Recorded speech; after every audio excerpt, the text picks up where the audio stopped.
सिद्धेभ्यः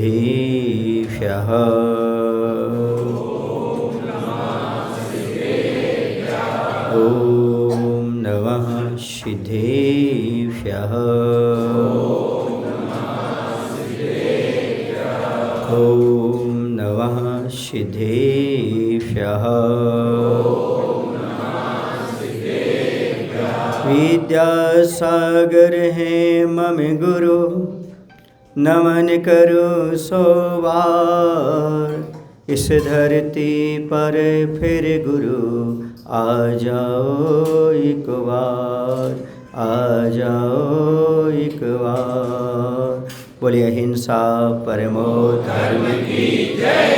देवादेव श्री शांतिनाथ भगवान की जय। आचार्य गुरुदेव श्री विद्यासागर जी महाराज की जय। आचार्य समय सागर जी महाराज की जय। बोलिए मुनि शेखर कुंत सागर जी महाराज की जय।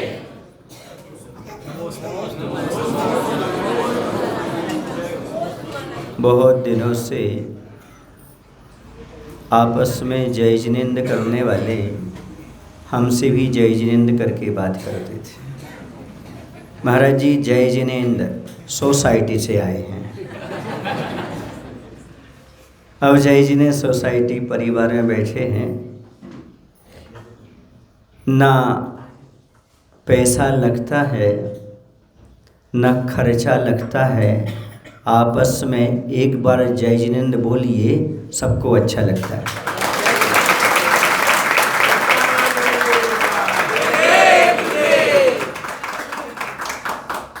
आप लोगों की भावना थी महाराज कुछ समय हमें भी प्राप्त हो जाए। पंचकल्याण को भी समय है, हमने आपकी बात मान ली। खुशी नहीं हुई आपको?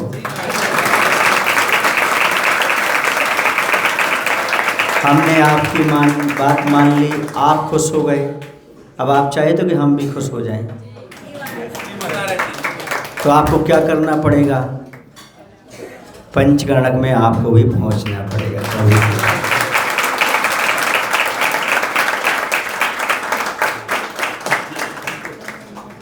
संसारी प्राणी बहुत सारी वस्तुएं इकट्ठी करता है। जब वह वस्तुएं इकट्ठी करता है तो सोचता है इन वस्तुओं से मैं सुख प्राप्त करूँगा।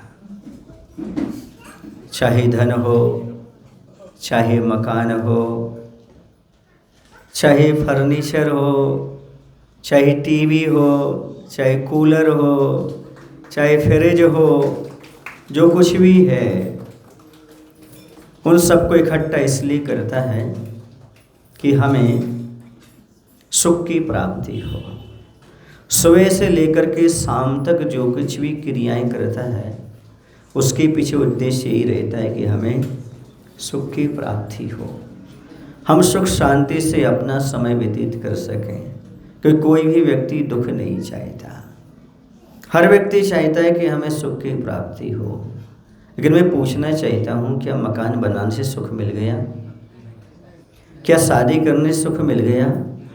क्या बच्चे हो जाने से सुख मिल गया? फिर क्यों पड़े इसके पीछे? हम आपको सुखी दिख रहे क्या? हमारे पास घर है और आगे तो नहीं बोल पाऊंगा। सुख सुविधा की सामग्री है क्या? फिर सुखी क्यों है? सुखी वो नहीं होता जिसके पास बाहरी सामग्री होती है, बल्कि सुखी वो होता है या तो संतोषी होता है या समता परिणामी होता है। जिसके पास समता है, जिसके पास संतोष है, थोड़े में भी आनंद का अनुभव कर लेता है। और जिसके पास लोभ है, सारी संसार की संपत्ति भी आ जाए तो भी हमेशा दुखी ही बना रहता है, कभी सुख का अनुभव कर नहीं पाता है। एक बार मैंने आचार्य भगवंत से मुख से एक दृष्टांत सुना था, वह दृष्टांत आपके सामने रख रहा हूँ। जो जीव भौतिक सामग्रियों में सुख का अनुभव करते हैं उनके लिए बहुत अच्छा दृष्टांत है। एक अरब कंट्री का व्यक्ति भारत आया। अरब कंट्री में आपको पता है किस चीज़ की कमी होती है? अरे वाह, सब जानते हैं। वहाँ पानी की कमी है, और एक बात बता दूँ, वहाँ जिनवाणी की भी कमी है। पानी भी नहीं है और जिनवाणी भी नहीं है, लेकिन भारत देश में कुएं का पानी भी है और गुरुओं की वाणी भी है।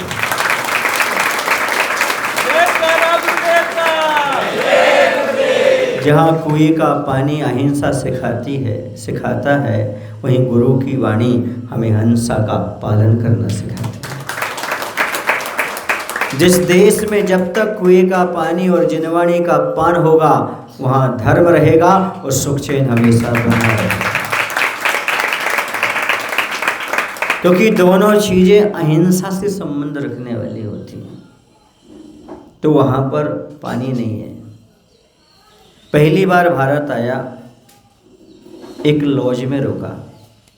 जब लॉज में रुका तो उसने देखा यहाँ भी टोटी है, यहाँ भी टोटी है, वहाँ भी टोटी है, और जहाँ टोटी को ऐसा करो और पानी आने लगता है। अरे यहाँ की दीवारें बहुत अच्छी हैं, इसमें पानी आता है। समझ आ रहा ना? हम भी एक काम करते हैं, भारत से कुछ टोटियाँ खरीद लेते हैं, समझ गए ना, और अपने अरब में जा कर के अपने घर की दीवार में लगाएंगे।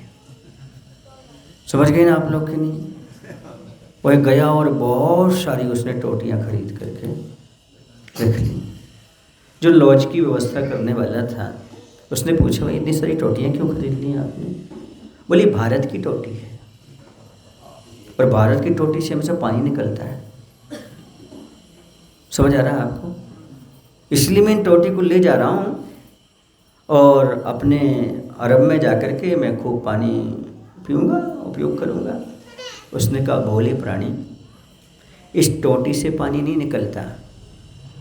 इस टोटी से पानी जब निकलेगा जब ऊपर टंकी में पानी भरा होगा।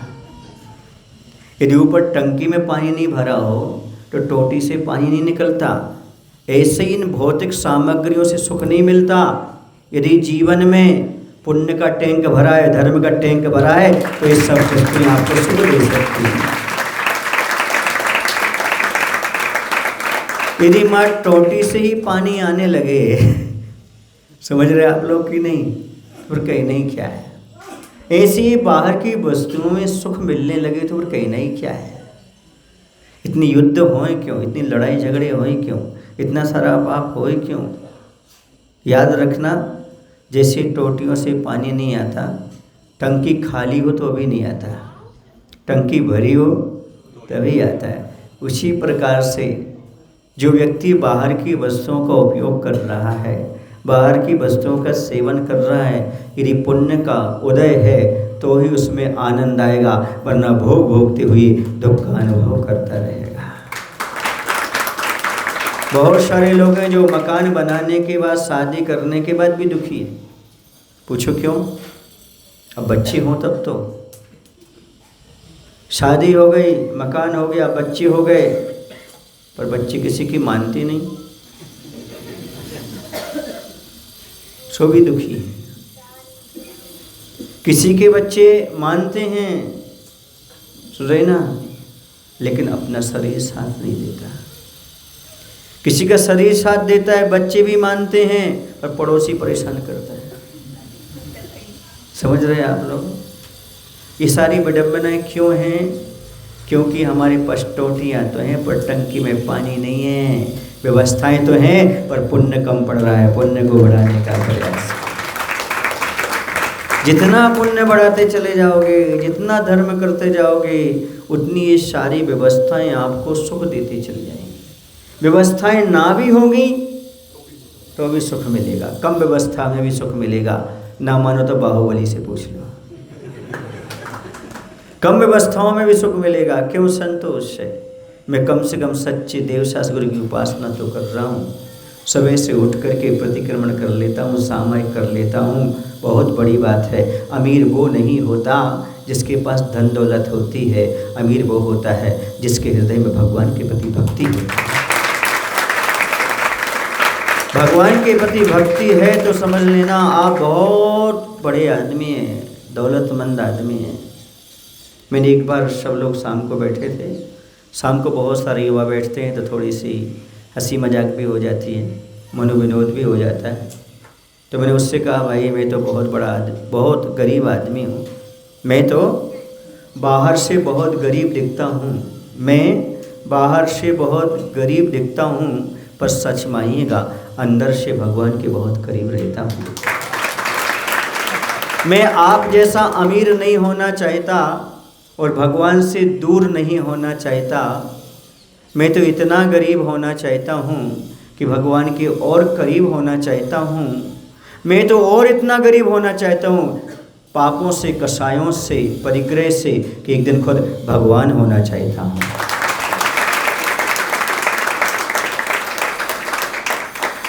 ये दुनिया में जिसे अमीर कहा जाता है, जैन दर्शन में उसे गरीब कहा जाता है।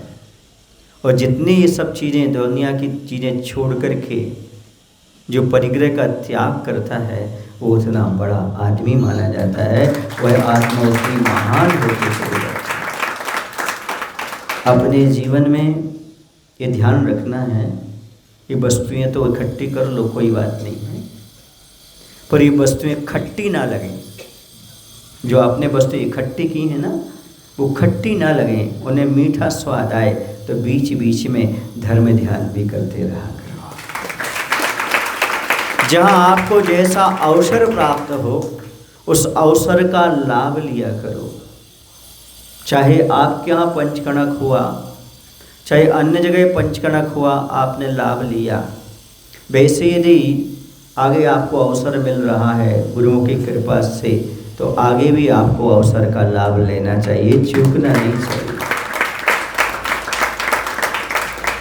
सुनने में आ रहा है कि पिपली सौदागर में भी पंचकलणक प्रतिष्ठा महोत्सव होने जा रहा है 31 मई से 5 जून तक। मतलब आपको पता है, बताने की ज़रूरत नहीं है। फिर क्या बताने की ज़रूरत है? कुछ नहीं, सब तैयार हैं, बिल्कुल पक्का, कमर कस ली, बोलो हाँ। याद रखना, युवा वो नहीं होता जो 25 साल 30 साल का होता है। युवा तो वो होता है भले 80 साल का हो, पर धर्म के लिए कमर कस के तैयार रहता है। धर्म के प्रति उत्साह खत्म हो गया तो समझना वो बूढ़ा हो गया, और ये धर्म के प्रति उत्साह जाग रहा है तो 80 साल में भी जवानी आ रही है, मान करके चलो। क्योंकि धर्म ही अपने आप में जीवित रहने की एक कला है, पैमाना है, तरीका है। किसी ने लिखा है धर्म विहीना पशु समाना, धर्म से रहित जीव तो पशु के समान होता है। यदि आप मनुष्य पर्याय में कुछ कर रहे हैं, जीवन को व्यतीत कर रहे हैं, तो पैमाना यही है कि आपके पास धर्म ध्यान होना चाहिए। यदि आप धर्म के साथ जीवन व्यतीत कर रहे हैं तो समझ लेना आप मनुष्य होकर के जीवन व्यतीत कर रहे हैं। मात्र मनुष्य और रेंज में इतना ही अंतर तो है, मनुष्य के पास विवेक नहीं होता, धर्म नहीं होता, तो वह भी पशु समान हो जाता है। क्योंकि पशु के पास विवेक और धर्म नहीं होता, बस यही अंतर है, क्योंकि मनुष्य के पास धर्म और विवेक हुआ करता है। और विवेकी होने का फायदा यही है, यही लाभ है कि जहाँ जैसा भी लाभ प्राप्त हो रहा हो वहाँ पर चूकना नहीं चाहिए। जैसे व्यक्ति को धन चाहना हो तो धन कमाने के लिए आप लोग प्रवासी बन करके यहाँ आ गए, समझ गए? आजीविका के निर्वाह के लिए प्रवासी बने हो कि नहीं बने हो? निवासी कहीं और के हो, प्रवासी पुणे के हो। किसके लिए? आजीविका के लिए, धन के लिए। जब 1000 किलोमीटर दूर हम आजीविका के लिए और धन के लिए आ सकते हैं, तो 10-20 किलोमीटर जीव के उद्धार के लिए और धर्म कमाने के लिए पहुंच सकते हैं। जिस व्यक्ति के लिए लगन लग जाती, इच्छा होती है, उसे भौतिक दूरी महसूस नहीं होती। आपकी धन कमाने में रुचि है तो आप 1000 किलोमीटर आ जाते हो। जिसकी धर्म कमाने में रुचि होती है वो तो 10-20 किलोमीटर तो पहुंच ही जाए, तो इसमें कोई आश्चर्य की बात नहीं होती है। कुछ बातें ऐसी होती हैं जो व्यक्ति को अंदर से जानने की होती हैं। प्रवचन मात्र प्रवचन होता है, यदि अंदर से ग्रहण कर लिया जाए तो ही वह हमारे लिए कुछ लाभ प्रदान करता है। टोटियाँ तो टोटियाँ हैं, यदि पानी को अंजुली भर के पी लिया जाए तो प्यास बुझती है, टोटी से कितना भी पानी आता जाए तो प्यास बुझने वाली नहीं है। ऐसे आप प्रवचन कितना भी सुन लो, उससे लाभ होने वाला नहीं है। थोड़ा सा अमल करोगे तो अपने जीवन में बहुत कुछ काम आएगा। समझ गए ना? धारण करे सो धर्म है, धारण करे सो धर्म है, वरना कोरी बात, सूरज उगे तो प्रभात है, वरना काली रात। जब सूरज उगता है तो प्रभात होता है, वरना काली रात बनी रहती है। वैसे धर्म को जीव धारण करता है तो कोई बात है, वरना तो धर्म की बातें करते करते अनादिकाल बीत गया और पता नहीं कितना समय हमारा निकल जाएगा। और हमें धर्म धारण करना है। आपने ताली भी अच्छे से बजा ली, आपने अनुमोदना भी अच्छी कर ली। मैं खुश नहीं हूँ अभी भी। खुश जब होऊंगा जब आप 5 दिन पंच कल्याणक में पहुँच करके धर्म का लाभ प्राप्त करें। अभी हम चिंचवड़ से होकर के आ रहे हैं। वहाँ के लोगों ने बढ़ चढ़ करके अच्छी तरह से अपना सहयोग प्रदान किया। वहाँ के अध्यक्ष नेमीचंद जी ठोले है ना, उन्होंने भी बहुत अच्छा एक लाभ अवसर प्राप्त किया है। आप लोग भी जो भी अवसर आपको सामने दिख रहे हैं उसका लाभ ले सकते हैं। और जो आगे प्रक्रियाएं हैं, जो भी जन्माभिषेक आदि की हैं, जो भी हैं, उसमें भी आप अपना सहयोग दे सकते हैं। उसके माध्यम से कुछ ना कुछ अंश आपका वहाँ पर लग सकता है। ये मत समझना कि मैं बहुत बड़ा दान करूँगा तभी मुझे स्वर्ग मिलेगा या मेरा धर्म होगा। एक राजा का आधा राज्य दान देना, गरीब की 4 रोटी में से 2 रोटी दान करना बराबर हो जाता है।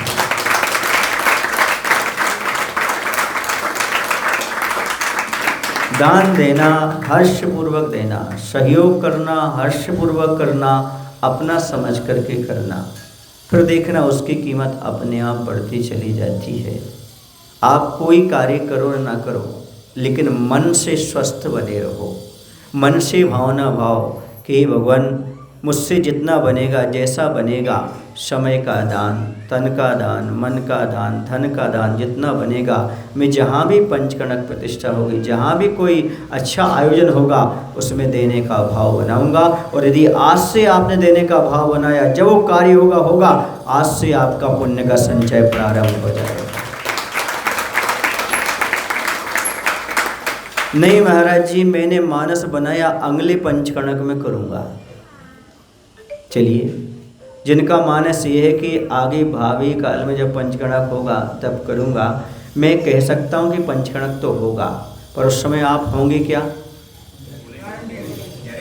यदि आप होंगे तो स्वस्थ होंगे क्या?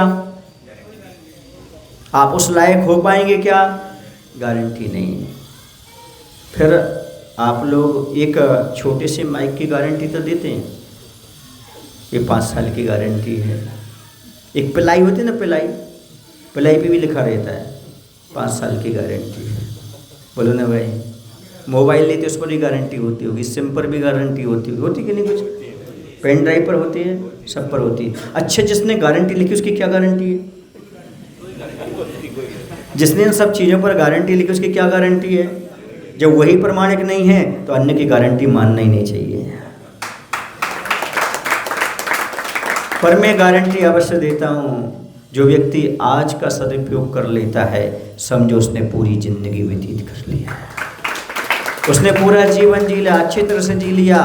और मैं तो हमेशा बोलता हूँ, हिम्मत ना हारिए, प्रभु ना विसारिए, हंसते मुस्कुराते हुए जिंदगी गुजारिए। आस्था जगाइए, प्रभु को निहारिए, हंसते मुस्कुराते हुए जिंदगी गुजारिए। आलस से छोड़िए, पंचकलक में आइए, हंसते मुस्कुराते हुए जिंदगी गुजारिए। समझ आ रहा? वर्तमान का उपयोग करने से ही कल्याण होता है।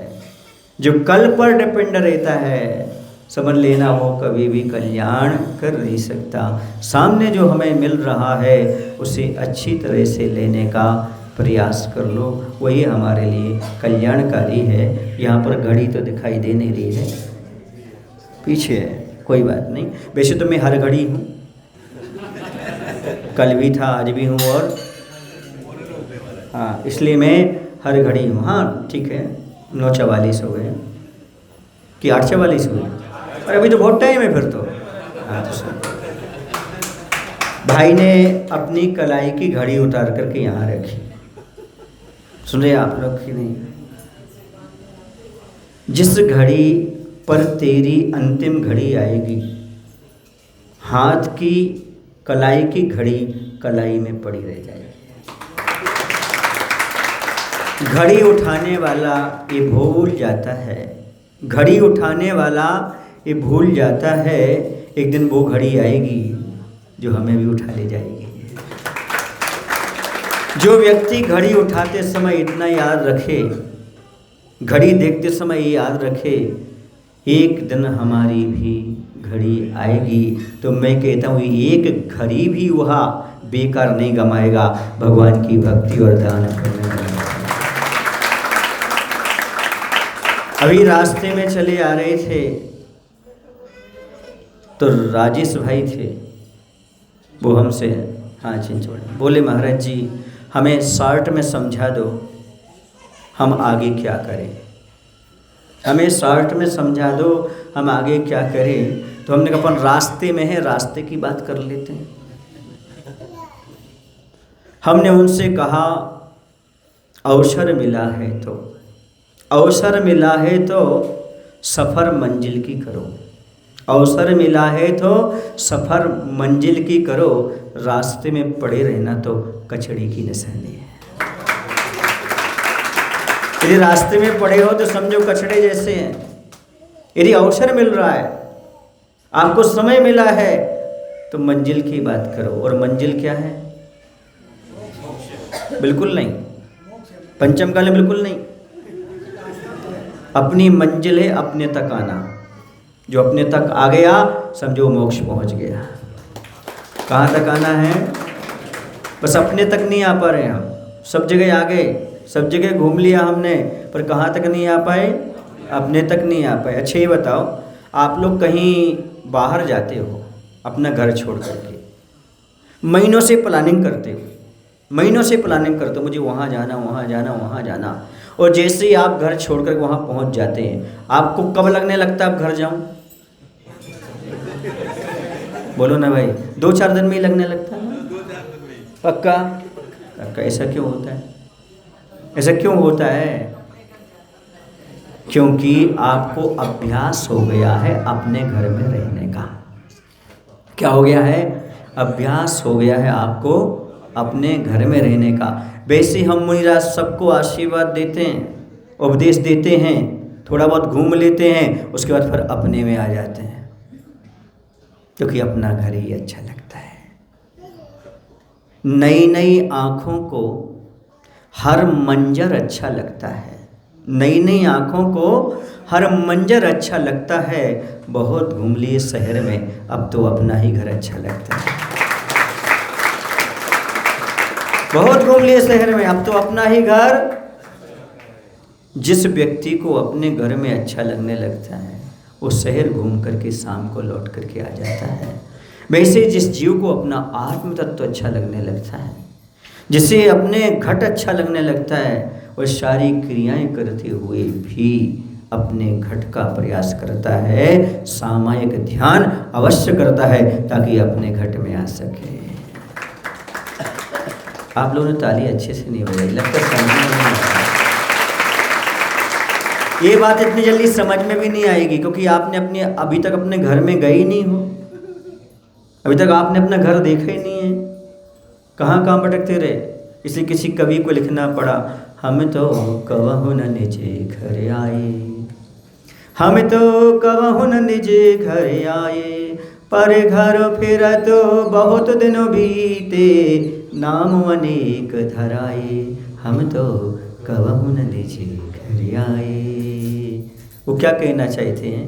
वो ये कहना चाहते हैं कवि, हम कभी अपनी आत्मा में नहीं आए, बहुत बीत गया समय दूसरे घर जाते, अर्थात कभी त्रेंच पर्याय में गए, कभी देव पर्याय में गए, कभी निगोद पर्याय में गए, लेकिन कभी हम अपने घट में नहीं आए। एक मनुष्य पर्याय ऐसा अवसर है जिसमें हम अपने घट में आने का सौभाग्य प्राप्त कर सकते हैं, इसलिए इसका अच्छे से सदुपयोग करने का प्रयास करें।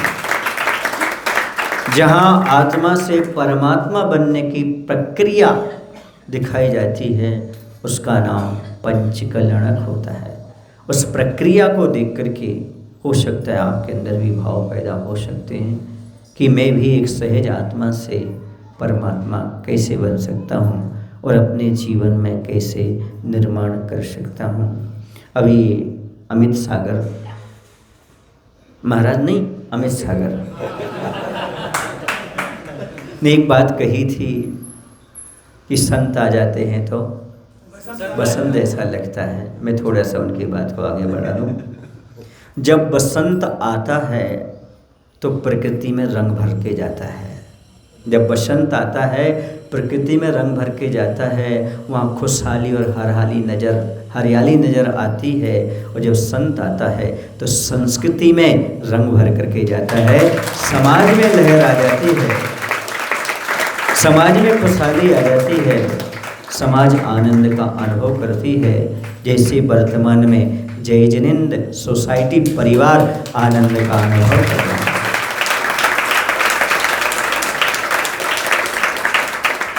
प्रकृति में साल में एक बार बसंत अवश्य आना चाहिए, आती है। वैसे ही जय जैन सोसाइटी में भी एक साल में कोई ना कोई एक संत अवश्य आना चाहिए, तो यह हरियाली का शामिल हमारे साथ बनी रहती है। समझ आ रहा? ऐसी भावना भाव भगवान जैसे प्रकृति में पतझड़ के बाद बसंत आता है, वैसे हमारे यहाँ एक साल के भीतर कहीं ना कहीं से कोई संत पधारते रहें, ताकि हमारा जीवन भी निर्मल और पवित्र रहता है। कुछ लोगों के मन में एक बात आ गई होगी, हमारे यहाँ तो आते हैं। क्या हमारे यहाँ तो आते हैं? तो मैं पूछना चाहता हूँ, आपने कितने बसंत और कितने संत देख लिए जीवन में? जितनी उम्र हो गई है ना। हाँ, बहुत अच्छा दादाजी, बहुत अच्छी बातें करते हैं। जितनी उम्र हो गई, कितनी उम्र हो गई? 80, 76 मैंने 76, चलिए 76 साल के हो गए। जिस व्यक्ति ने 76 बसंत देख लिए और 76 संत आते जाते देख लिए, पर अंदर का संत नहीं जगा, तो उनसे क्या लाभ मिला? अरे मैं कहता हूँ, यदि एक साल में एक ही बसंत मिल जाए, एक ही संत मिल जाए, और यदि आत्मसात हो जाए, अंदर का संत जाग जाए, तो ये सब सार्थक हो जाएगा। भावना भाव कि हमें ऐसा कोई निमित्त मिल जाए जिसके माध्यम से, जैसे शेर की पर्याय में भगवान महावीर को संबोधन मिला था, वैसे मुझे भी किसी न किसी पर्याय में ऐसा संबोधन मिल जाए कि सम्यक के साथ फिर ऐसा कुछ हमें आयाम मिले, हमारा सम्यक छूटे ना। जब तक मुक्ति का लाभ प्राप्त ना हो जाए, तब तक हम देव शास्त्र गुरु के आराधक बने रहें, ऐसी भावना करके ऐसा कोई निमित्त जगा दो भगवान। मैंने एक बार विचार किया कि सबसे अच्छा निमित्त क्या होता है, सबसे बढ़िया निमित्त क्या होता है? तो पंचकर्णक सबसे अच्छा निमित्त होता है। पंच कल्याणक में चतुर निकाय के देव आ जाते हैं और अन्यत्राएं शायद नहीं आए। जब पंचकणक होता है ना भगवान के कल्याणक में, तब उस समय चतुर निकाय के देव आ जाते हैं। दीक्षा कल्याणक में तो वो भी देव आते हैं जो और कल्याणक में नहीं आते। दादाजी को सब पता है, समझ गए ना। वो भी अनुमोदना करने के लिए पंचम स्वर्ग में एक कॉलोनी है जहां पर ब्रह्म लोकालया लौकांतिका, जहां पर लोकांतिक देव रहते हैं, एक भवअवतारी होते हैं, द्वादशांक के पाठी होते हैं, निसर्ग के ब्रह्मचारी होते हैं। पंचम स्वर्ग है पर वहां पर देवियां नहीं होती उनके यहाँ उस कॉलोनी में, और देवर्षि कहलाते हैं। वो भी सब कुछ छोड़ करके भगवान की दीक्षा कल्याणक में पहुंच जाया करते हैं। समझ आ रहा है आपको? मायने समझे? वो एक भवतारी होते हैं, नीचे आना उनको मुनि बन के मोक्ष जाना है, फिर भी वो बैराग की प्रशंसा करने आते हैं, क्योंकि जो इस भाव में बैराग की प्रशंसा कर सकता है वही तो अगले भाव में बैराग धारण कर सकता है। जो आज पंचकणक मना सकता है वही उस आगे चल के साक्षात पंचकणक में पहुंच सकता है। और ये प्रतिमान्य ग्रंथों में तो लिखा हुआ है जो भगवान का अभिषेक करता है, सुने आप लोग की नहीं, और पंचकणक में जो जन्माभिषेक करता है उसका आगे चल करके सुमेरु पर्वत पर अभिषेक होता है। ताली क्यों बजाई आपने? क्या आपको वहाँ अभिषेक करवाना है क्या? बोलो ना। भले ना करवाना हो, भले नहीं करवाना हो, पर इस भाव में भगवान का अभिषेक कर लेना, निश्चित रूप से आपका भाव शुद्ध हो जाएगा। आगे जो मिलेगा मिलेगा, अभी वर्तमान में जो हमें प्राप्त होना है उससे मत चूकना। आपके सामने पिंपले सौदागर वाले आएंगे, बात रखेंगे, आपके जैसी मानसिकता उस रूप से अपने पुण्य बढ़ाने का प्रयास करना। समझ रहे ना? एक बीमा निगम पॉलिसी वाले आते हैं और वो क्या कहते हैं? जीवन के और जीवन के बाद भी, पर मैं कहता हूँ वो जीवन के साथ तो देंगे पर बाद में किसको देंगे? आपको तो नहीं दे पाएंगे ना बाद में, लेकिन जो पंचकणक प्रतिष्ठा में आपसे सहयोग लेंगे वो ये कहेंगे जीवन के साथ भी और जीवन के बाद भी आपको ही मिलने वाला है और किसी दूसरे को उपलब्ध होने वाला नहीं है। ये महान सौभाग्य, हालांकि आपके यहाँ भी बहुत बड़ा काम हो रहा है, देखा मैंने, अभी दूर से देखा है, बहुत अच्छा। गुरु महाराज की कृपा से पत्थर का मंदिर का निर्माण होने के लिए जा रहा है। ये भवितव्यता की निशानी है। जिसके मन में भव्य जिनालय बनाने के भाव उत्पन्न होते हैं और जिसकी अध्यक्षता में होते हैं, क्या नाम है उनका? राजकुमार जी। हाँ, समझ रहे ना? तो समझना ये भव्य जीव हैं। क्यों? क्योंकि इन सब की अनुभव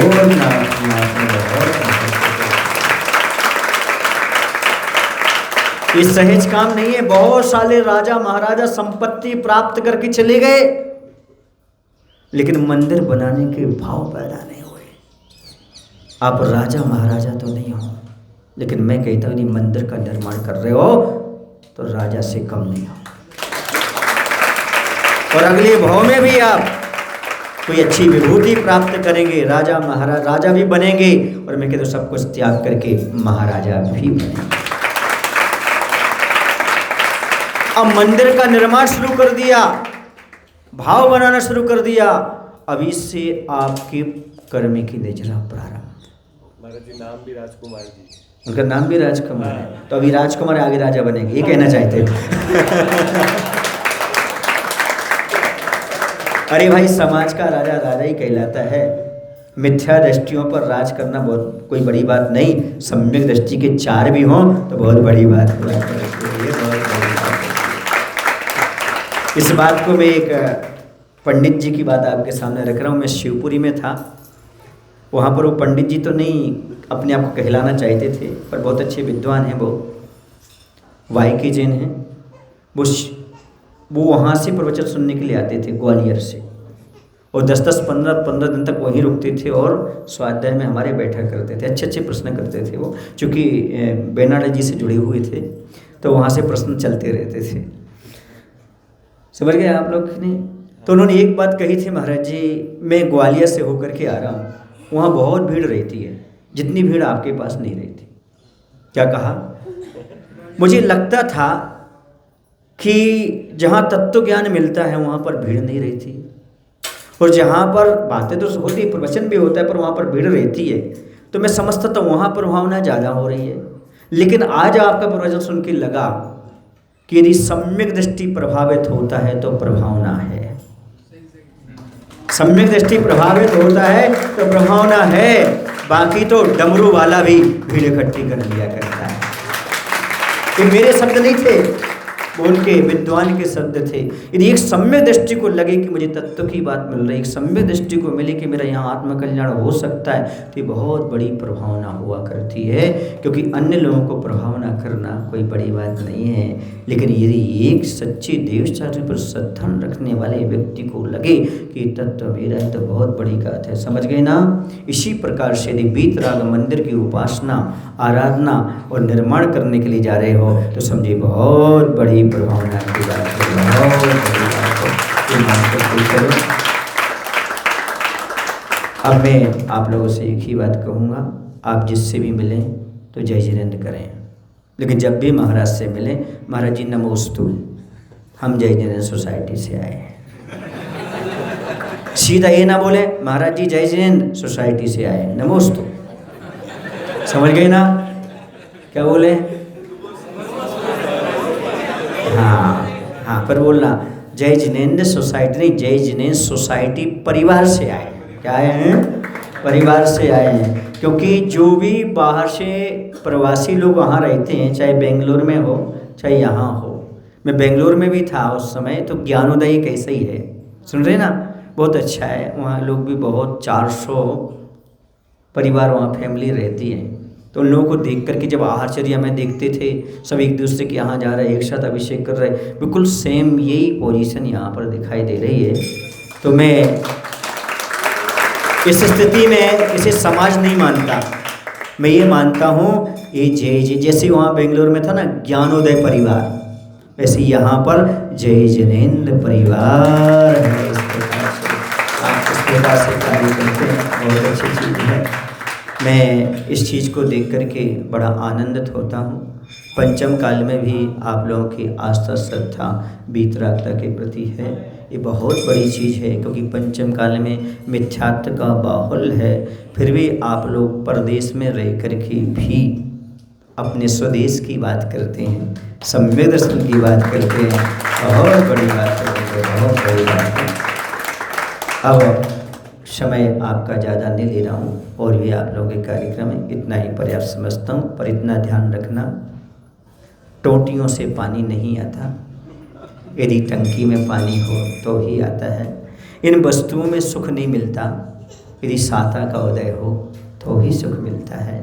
इसलिए आप समझ रहे हैं हम बेंगलोर में सुखी हैं, नहीं, बेंगलोर में आकर आप सुखी नहीं हैं, बल्कि आप जिनेंद्र भगवान का मंदिर पाकर सुखी हैं, ये मान करके आप सुखी हैं। पैसा कमाने से सुखी नहीं हैं, बल्कि पैसे का सदुपयोग कर रहे हैं, इसलिए आप सुखी हैं। आप इसलिए सुखी नहीं हैं कि आप पढ़े लिखे हैं, बल्कि सुखी इसलिए हैं कि आप स्वाध्याय करते हैं। यदि ऐसा मान के चलोगे तो समझो आप धर्मात्मा हो। बोले महावीर भगवान के आचार्य गुरुदेव श्री विद्यासागर जी महाराज जी के बोले हे प्रभु, हम सभी को इतनी शक्ति, इतनी बुद्धि देने की कृपा करो, ताकि हम साधनों को सुख ना मान करके मात्र एक निमित्त समझें। सुख तो हमें धर्म से ही मिलता है। इसलिए हे भगवान, हमारी अंत समय तक सद्बुद्धि बनी रहे और हम धर्म ध्यान में, अभिषेक पूजन में, गुरुओं की सेवा वैयवृत्ति में लग सकें। नमोस्तु भगवान।